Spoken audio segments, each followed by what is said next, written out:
아침 뉴스 연구소. 오늘 아침 뉴스의 맥을 짚어드리는 시간 뉴스 연구소. 오늘도 두 분의 연구위원 나오셨어요. CBS 김정훈 기자, 뉴스톱 김준일 대표, 어서 오십시오. 안녕하세요. 오늘 첫 번째로 우리가 좀 연구해볼 뉴스는 뭡니까? 네, 추윤 갈등 이후에 법무장관과 검찰총장의 새로운 관계를 엿볼 수 있는 만남이 어제 있었습니다. 있었죠. 네, 박범계 신임 법무장관의 취임 축하 인사를 위해서 윤석열 검찰총장이 법무부 청사를 찾은 건데요. 네. 윤 총장은 면담에 앞서 장관님 취임 축하 예방 차원에서 온 것이다 이렇게 말을 했고요. 16분간의 비공개 면담 뒤에도 서로 덕담을 하는 정도였다고 설명을 했습니다. 네. 곧 있을 검찰 간부 인사 그 논의를 겸하지 않겠느냐는 관측도 있었지만 법무부는 인사에 관한 언급은 없었다. 조만간 검찰총장의 의견을 듣는 자리를 마련할 예정이라고 언급을 했네요. 네. 박범계 장관은 짧은 면담 뒤에 열린 취임식에서 공존의 정의가 흐르도록 하겠다. 법무 검찰 구성원들과 수시로 직접 만나 대화하겠다. 이런 뜻도 밝혔습니다. 확실히 지금 분위기가 달라진 거죠? 달라져야죠. 일단 예. 어제까지는 달라 보여요. 예. 일단 뭐 덕담이 오갔고 뭐 특별히 뭐 인사와 관련해서 얘기가 없었다라고 서로 얘기를 했는데 네.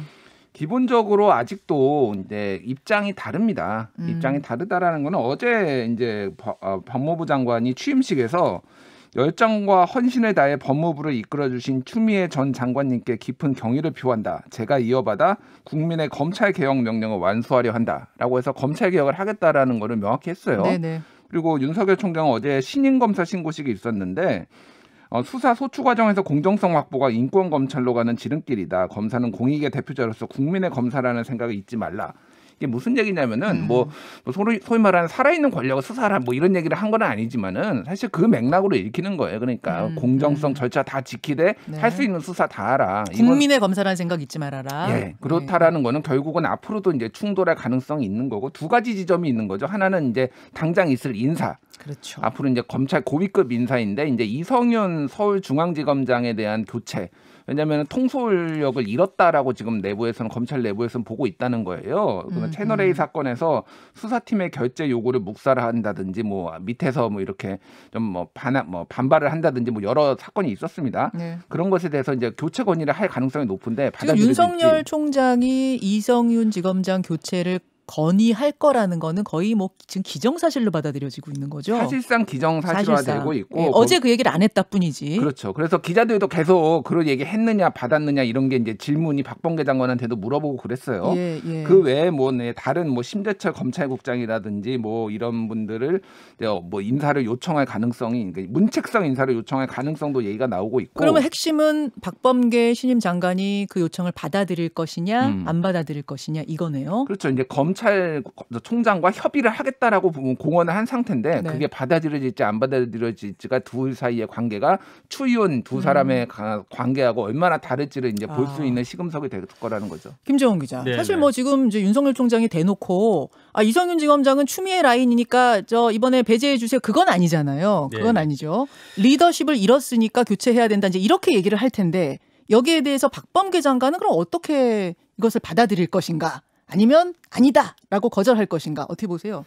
사실 지난번 추윤 갈등 내내 보면은 검찰 조직 대부분 사실 윤석열 총장 편에 섰던 것이 사실이거든요. 그래서 박범계 장관으로서는 많이 좀 고민스러울 겁니다. 그래서 그 검찰 개혁을 완수를 해야 되는데 마지막 마침표를 찍기까지 검찰 조직을 정말 눌러서 될 수 있을 것이냐?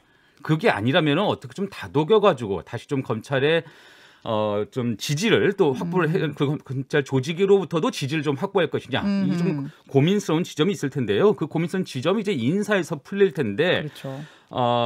일단은 뭐 지난번과 같은 일방 통행은 없지 않을까 하는 기대를 해요. 그래서 말하자면 이제 검찰총장 인사를 앞두고도 검찰 인사를 앞두고도 총장의 의견을 듣는 그런 절차가 좀 있을 것 같고 어느 정도 의사가 반영되지 않을까 싶은 생각이 듭니다.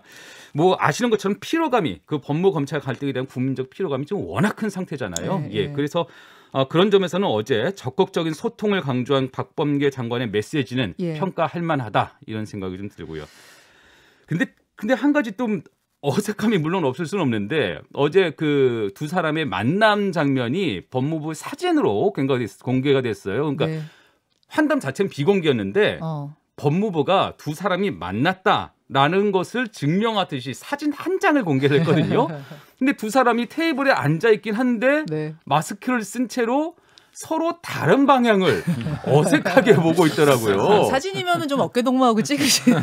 아니 근데 그것도 법무부 차원에서라면은 그래도 화기애애한 어떤 모습일 뭔가를 좀 고르긴 골랐을 텐데 하필 고른 그 한 장의 사진이 참 어색하다 싶은 그 분명히 사진을 같은 자리에 앉아 있는데 다른 곳을 봐요. 예. 예전에 강금실 법무장관은 검찰총장 팔짱도 끼고 나왔습니다. 일부러 좀 친한 척하기 위해서 뭔가 퍼포먼스가 좀 필요한 게 아닌가. 제가 조만간 인터뷰를 하게 되면 네. 이런 것들 다 직접적으로 좀 질문을 해보죠. 일단 여기까지. 아직 어색함이 안 풀린 그래요. 것 같습니다. 맞아요. 두 번째 뉴스 가보죠. 네, 김종인 국민의힘 비상대책위원장이 가덕도 신공항 그 적극 지지 입장을 밝히면서 당내 엇갈린 논의에 쐐기를 박았습니다. 김 위원장은 어제 국민의힘 부산시당을 찾아서 부산으로 갔어요. 직접 갔습니다. 예. 국민의힘은 가덕도 공항 건설을 적극 지지하며 가덕도 공항 건설 그 특별법이 여야 합의하에 처리되도록 노력하겠다고 밝혔어요.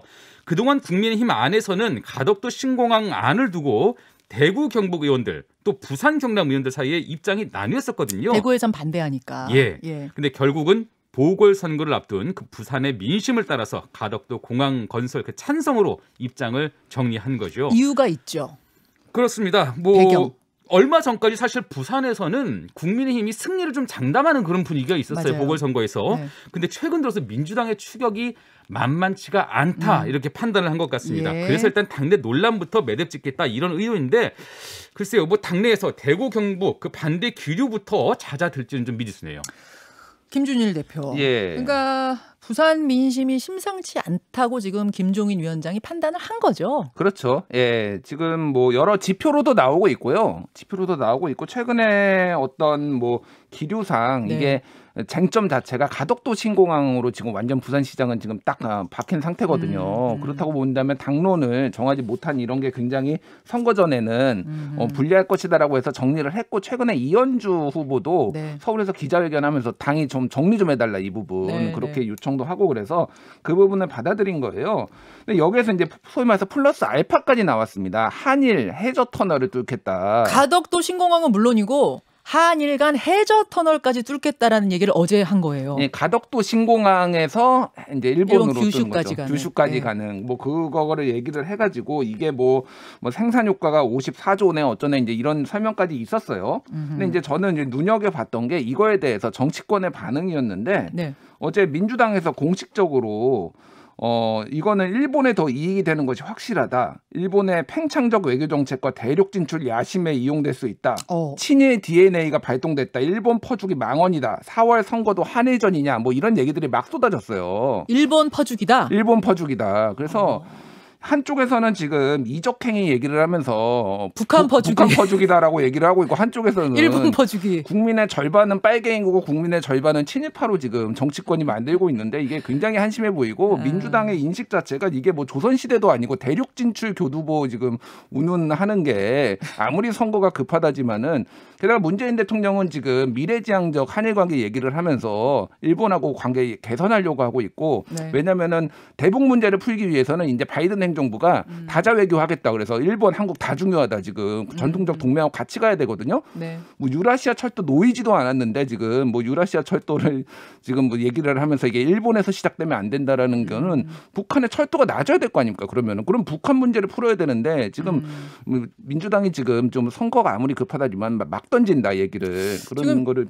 아닐 수가 없어요. 문재인 대통령은 최근에 일본과의 이 외교 교착 상태 풀려고 하는 제스처를 굉장히 적극적으로 보이고 있는 것에 반해서 어제 민주당 논평은 너무 선거 의식한 거 아니야? 지금 그 말씀이신 거죠? 좀 적당히 해야죠. 이거 너무 친일 DNA 이런 얘기가 지금 막 나올 상황은 아니라는 거죠. 해저 터널 놓고는 의견 분분할 수 있어요. 분분할 수 있는데 김준일 기자 생각은 그렇고 여하튼 북한 퍼주기, 일본 퍼주기 이런 식의 퍼주기 프레임으로 선거가 붙는 건 너무 구시대적이지 않냐? 지금 그 말씀하시는 것 같아요. 네, 근데 제가 지난 주말에 부산을 내려왔다 왔어요. 제가 일 때문에 부산을 내려왔다 왔었는데 어떤 분을 만나려고. 근데 확실하게 민주당의 그 현수막들이 많이 보이긴 하더라고요. 그동안 그러니까 국민의힘이 이 문제에 대해서 좀 이렇게 멈칫멈칫했던 거죠. 가덕도 신공항에 대해서는. 부산은 이미 선거 따놓은 당산 뭐 이렇게 생각했던 건 아니냐 그 말씀이신 거예요. 그러니까 가덕도 공항에 대한 민주당 차원의 현수막이 대단히 많이 보이더라고요. 훨씬 적극적이다. 그 가덕도 이슈에 대해서는 그래서 국민의힘 안에서 좀 부랴부랴 위기감을 느끼는 국민의힘이 부랴부랴 입장을 정리하고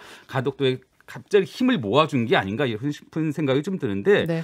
근데 뭐 가치 판단을 떠나서 사실 부산 보궐선거가 없었다면 이렇게 자연스럽게 방향선회가 됐을까 하는 생각은 좀 여전합니다.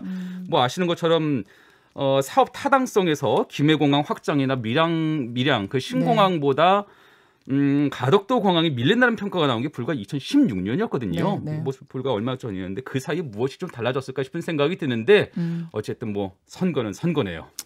그래요. 세 번째 연구 과제로 가보죠. 네, 수신료 인상에 본격적으로 나선 KBS가 연이은 악재에 부딪혔습니다. 예. 앞서 KBS 이사회는 지난달 말 TV 수신료를 월 2,500원에서 3,840원으로 인상하는 안을 상정을 했죠. 실제 수신료 인상까지는 공청회 개최나 방송통신위원회 의견 제출, 또 국회 통과까지 난관이 있는데요. 이에 반대하는 국민의힘에서는 허은하 의원이 KBS 수신료를 전기요금과 분리징수하는 법안을 내놓았고요. 네. 또 김웅 의원은 KBS 직원 중에 억대 연봉자가 60% 이상이라며 비판의 목소리를 높였습니다. KBS는 이에 대해서 그 비율이 46.4%다 이렇게 해명하긴 했지만요. 거기까지 진행이 되고 있었는데 네. 어제 한 익명의 KBS 직원이 올린 글이 문제가 된 거죠. 그 익명의 직원이 뭐라고 글을 올렸냐면은 네. 아무리 뭐라고 해도 우리 회사 정년 보장되고 또 수신료는 전기요금에 포함돼서 꼬박꼬박 내야 한다. 밖에서 욕하지 말고 능력이 되면 KBS 사후가 되라. 이런 글을 인터넷에 올려서 지금 논란에 기름을 확 끼운 격입니다.